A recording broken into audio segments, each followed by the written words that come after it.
दर्शकों, मैं इस वक्त बैठा हूँ गौरव कुमार के साथ, जिनकी यूपीएससी सिविल सर्विस एग्जामिनेशन में ऑल इंडिया रैंक 475 है। और एक तरह से अशोकनगर की बात करें, अपने शादरे की बात करें, तो यहाँ से एक युवा प्रतिभा निकल के आ रही है गौरव कुमार के नाम की। और ये आपके लिए बहुत सारी इंस्पिरेशन हो सकते हैं कि आपको तैयारी कैसी करनी है। अगर आप यूपीएससी के एस्पिरेंट हैं तो आपको क्या काम करना है, बेसिकली आपको टाइम मैनेज कैसे करना है और आपको किन किन सब्जेक्ट्स पे आपको बेहतर ध्यान करना है, सारी बातें गौरव कुमार मेरे साथ आज शेयर करने वाले हैं।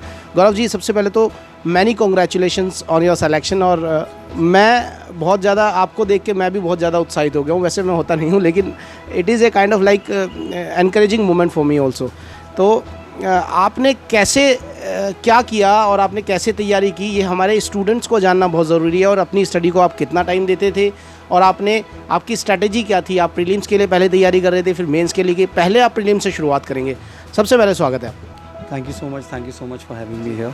ये मेरे लिए भी बहुत बड़ी बात है, आप मेरे सामने बैठे हैं, आप मेरे लिए आए हैं। मैं कोशिश करूँगा कि आप सबको छोटे से छोटे में संक्षिप्त में बता दूं कि मैंने कैसे तैयारी करी। उसके लिए पहले मैं अपना बैकग्राउंड बताना चाहूँगा।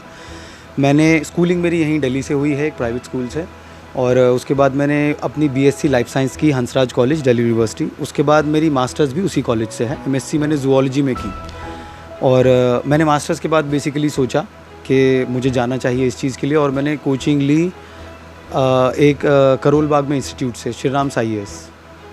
उसके बाद मुझको पता लगा कि हाँ, 3 स्टेजेस के लिए मुझे अलग अलग करनी पड़ेगी। मैं अगर 3 स्टेजेस को डिवाइड करके बताऊं तो जिस तरह से जून में फॉर एग्ज़ाम्पल पेपर होता है, आपको 2 या 3 महीने जस्ट प्रीलिम्स से पहले के प्रीलिम्स के लिए डेडिकेटेड देने पड़ेंगे। उससे थोड़ा अगर हम पहले चलें बैकवर्ड, तो आपके पास आपको स्टार्ट अगर करना है, कुछ टॉपर स्टॉक होते हैं यूट्यूब पर, आप वो देखिए।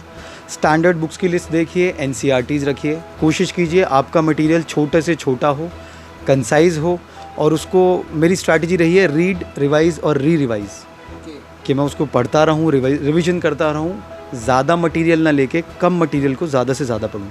प्रीलिम्स में आपकी, जैसे आपने कहा मेरे से अभी बातचीत के दौरान, प्रीलिम्स में आपकी क्या स्ट्रेटेजी थी?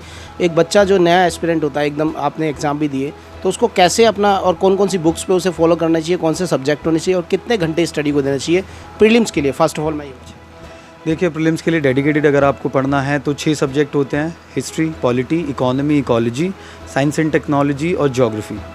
मैंने ज़्यादातर स्टैंडर्ड बुक्स पढ़ी एनसीईआरटीज़ की। आपके पास समय है तो 6 से 12 तक की पढ़िए, नहीं है तो 11-12 की पढ़िए। उसमें हिस्ट्री में कल्चर भी आता है, और कुछ स्टैंडर्ड बुक्स हैं। ज्योग्राफी के लिए मैंने एनसीईआरटी पढ़ी। आपको अगर एक्स्ट्रा पढ़ना है तो जीसी लियोंग पढ़ सकते हैं। इकोनॉमी के लिए मेरे मटेरियल थे श्री राम साईएस के, अवेलेबल हैं मार्केट में, वो पढ़े, अपडेट होते हैं वो हर साल। और एनसीईआरटीज़ पढ़ी।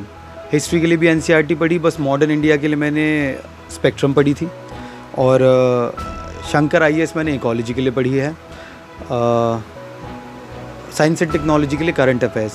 आपका newspaper is your Gita, Bible, Quran, it is your holy book. Read it religiously, analytically. आपके दिमाग में रहना चाहिए कि कौन से, किस तरह के क्वेश्चंस बन सकते हैं।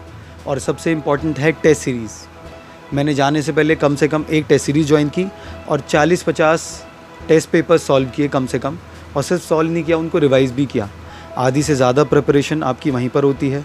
मैं एक चीज़ और सजेस्ट करना चाहूँगा कि कंट्रोल्ड एनवायरनमेंट में टेस्ट ज़रूर दें, कोई टेस्ट सीरीज़ ज़रूर ज्वाइन करें, वरना अगर आप घर पे करते रहोगे आपको अंदाज़ा नहीं होगा, उस स्ट्रेस का अंदाज़ा नहीं होगा। कितने घंटे आप स्टडी को देते थे प्रीलिम्स के लिए? जी देखिए, मैंने ना कई लोगों से सुना कि वो 13 घंटे पढ़ते थे, 16 घंटे पढ़ते थे। एंड फ्रैंकली स्पीकिंग, मैं एक बार एक दोस्त से बात कर रहा था, उन्होंने मुझसे कहा कि अगर 13 घंटे पढ़ता था कोई, तो मेरा ये जवाब था कि अगर मुझसे कह देंगे कि 13 घंटे पढ़ना ही पढ़ना है 15 घंटे, तो मैं नहीं कर सकता। मेरी on an average studying time था 8 घंटे। किसी दिन 9 हो जाता था, किसी दिन 6 भी हो जाता था। लेकिन आई मेड श्योर कि मैं पढ़ूँ, वो मेरे दिमाग में जाए, मैं बस किताब लेके बैठा ना रहूँ और मेरा अगला दिन हिंडर ना हो। क्योंकि इसके लिए कंसिस्टेंसी बहुत ज़्यादा ज़रूरी है। ऐसा ना हो कि आप आज 15 घंटे पढ़ लेते हैं, अगले दिन आप 1 घंटे भी नहीं पढ़ रहे हैं। तो मेरे लिए कंसिस्टेंसी मेंटेन करना, हर दिन पढ़ना ज़्यादा ज़रूरी था। बस एक एक्सेप्शन था कि 10 दिन 15 दिन जब आपको लगे फैटीग आ रहा है, थोड़ी सी कम पढ़ाई कीजिए, दोस्तों से मिलिए, आउटिंग कीजिए, बस थको ना उस दिन। तो बहुत अच्छी बात जो गौरव ने कही कि 6 सब्जेक्ट पे आपको कंसंट्रेशन करना है और 15 घंटे पढ़ने के बजाय आप 6 घंटे भी कॉन्टीन्यूसली पढ़ लेंगे, अगर रोज़ाना आप पढ़ेंगे तो भी आप क्रैक कर सकते हैं प्रीलिम्स। अब मैं एक बात पर जाऊंगा, अभी आपने बीच में एक पॉइंट बोला एनालिटिकली आप पढ़ें जो रिलीजियस बुक्स को, वो क्या था? क्योंकि ये मेरे को थोड़ा सा देखिए, आपके पास NCERTs हैं, आपके पास न्यूज़पेपर हैं। न्यूज़पेपर के अंदर हर न्यूज़ नहीं पढ़नी, हर न्यूज़ आपके काम की नहीं है। जब मैंने स्टार्टिंग में न्यूज़पेपर पढ़ना शुरू किया था, मैं पूरा पढ़ता था और मुझे 4 से 5 घंटे लगते थे, which was wastage of time. But with due time मुझे पता लगा किस तरह की प्रीवियस ईयर क्वेश्चन पेपर्स देख के मुझे पता लगा किस तरह के सवाल पूछे जाते हैं। At the end of the day आपको वहाँ पर जाके 100 में से 50 सवाल सही करने हैं बस। कट ऑफ 98 थी, आपको 50 सवाल सही करने पे हद से हद 54 सवाल सेफ साइड रहने के लिए सही करने हैं और आपकी प्रीलिम्स की कट ऑफ निकल जाएगी। तो आपको कुछ इस तरह की न्यूज़ नहीं पढ़नी, बहुत स्कैंडलस होती हैं, मर्डर्स की नहीं पढ़नी, कोई ज़रूरत नहीं है उनकी। आपको बस गवर्नमेंट की पॉलिसीज़ की पढ़नी है। कुछ जो पॉलिटिकल अपहीवल्स आते हैं, पावर टसल होते हैं, वो मेंस के लिए ज़रूरी होता है आपका। कुछ जैसे इकोलॉजी की हो गई, कोई नया स्पीशीज़ फाउंड हुआ है कभी अरुणाचल प्रदेश में, कभी उड़ीसा की कोस्ट पर, वो पढ़ने हैं, इस तरह की न्यूज़। इसीलिए मैं आपको हिदायत दूंगा कि आप प्रीवियस ईयर पेपर भी देखिए, तो you will get to know किस तरह के सवाल आते हैं। ये तो हो गई आपकी प्रीलिम्स की बात। अगर मेंस की बात करें तो मेंस में आपने क्या किया और कितने घंटे तैयारी की और कैसे आपने तैयारी किया? अब इसको देखिए, मेंस वाला जो हिस्सा है वो आपके मार्क्स बनाता है। उसके अंदर क्या होता है, सबसे पहली चीज़ कि हर किसी के अंदर एक ना एक स्किल होता है। कोई राइटिंग अच्छी करता है, कोई तेज़ लिखता है, कोई अच्छे से एनालाइज करता है क्वेश्चन को। तो मेरा ये था कि मेंस की तैयारी प्रीलिम्स की तैयारी से भी पहले थी। आप जो पढ़ रहे हैं वो सब मेंस का फॉर्डर है।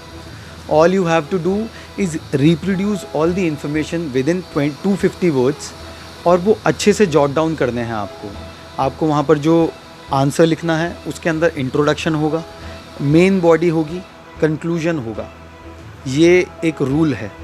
और कंक्लूजन आपको पॉजिटिव नोट पे ख़त्म करना है। उनको पेसिमिस्टिक सिविल सर्वेंट नहीं चाहिए, उनको वो लोग चाहिए जो देखते हैं दूरदशा क्या है, दशा क्या है, और उसे ठीक करें।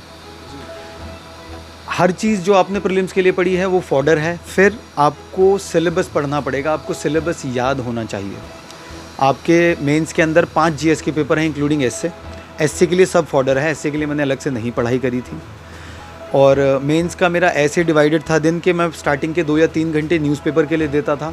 अगर मुझे लगता था कि कुछ मंथली करंट अफेयर मैगजीन्स में नहीं होगा, वो मैं अलग से लिख लिया करता था अपने नोट्स के अंदर। उसके बाद मेरा होता था ऑप्शनल का। अब ऑप्शनल लोगों को अपने अपने हिसाब से चूज़ करना पड़ेगा, जो जिस तरफ उनका इंक्लिनेशन है या उनका बैकग्राउंड है या उन्हें अच्छा लगता है वो ऑप्शनल, और वो प्रीवियस ईयर पेपर देख चुके हैं। ये मेरा दूसरा हिस्सा होता था जो मैं 2 से 3 घंटे ऑप्शनल पढ़ता था। उसके बाद मैं बीच में 15 मिनट आराम करने के लिए कह लीजिए, कैसे कह लीजिए, राइटिंग प्रैक्टिस करता था। 15 या 20 मिनट, 2 या 3 सवाल। राइटिंग प्रैक्टिस के लिए आप क्या करते हैं? जी, मैंने राइटिंग प्रैक्टिस के लिए बहुत सारे इनिशिएटिव्स हैं, इनसाइट के हैं, IAS बाबा के हैं, कई सारी ऑनलाइन अवेलेबल हैं। वो डेली 5 से 6 क्वेश्चंस देते थे। मैं ज़्यादा तो नहीं कर पाता था, कोशिश तो रहती थी 4-5 करने की, लेकिन मैं 3 करता था, 2 या 3 मैक्सिमम। स्टार्टिंग में आप लिखना शुरू करेंगे, जो कि मैं सजेस्ट करूंगा कि आप प्रीलिम्स की डेडिकेटेड तैयारी से भी पहले शुरू कर दें, जिससे कि आपका एक स्टार्टिंग में फ़ेज़ आता है कि आप अच्छा नहीं लिखेंगे, लेकिन डटे रहना है, वो लिखना है। जब आप लिखते जाएंगे आपको समझ आता जाएगा, आपकी क्वालिटी बढ़ती जाएगी। और हो सके तो कोई पीयर रिव्यू रखिए, आपके अपने दोस्त हों, अच्छी संगत हो, उन्हें दिखाइए कि क्या ये अच्छा है। आपके जैसे लोग होंगे, एम्बियंस होगा, आप अगर कोचिंग जाएंगे तो आपके अलग दोस्त होंगे, उन्हें दिखाइए। मेरा राइटिंग प्रैक्टिस का यही स्ट्रैटेजी रही है बेसिकली। तो गौरव, क्या मिलने की संभावना है आपको? क्या लगता है, आप अभी बात कर रहे थे, तो कौन सा कैडर आपको मिलने की? सर देखिए, अभी मैं कोशिश कर रहा हूँ कि अपनी बहुत ज़्यादा महत्वाकांक्षाएं बढ़ाऊँ ना, तो मैं as such hard and fast नहीं कह सकता मुझको क्या मिलेगा, but I am hoping for the best. जो भी मिलेगा, बेसिकली हमको काम तो देश के लिए ही करना है। I want to be part of nation building process, and that is exactly what I said in my interview. तो मैं यही चाहता हूँ कि मैं जहाँ करूँ अच्छा इंसान बन के रहूँ, अच्छा ऑफिसर बन के रहूँ। तो देखिए, मोटिवेशनल टॉक है और इससे जो है आप लोगों को बहुत मोटिवेशन मिलेगी।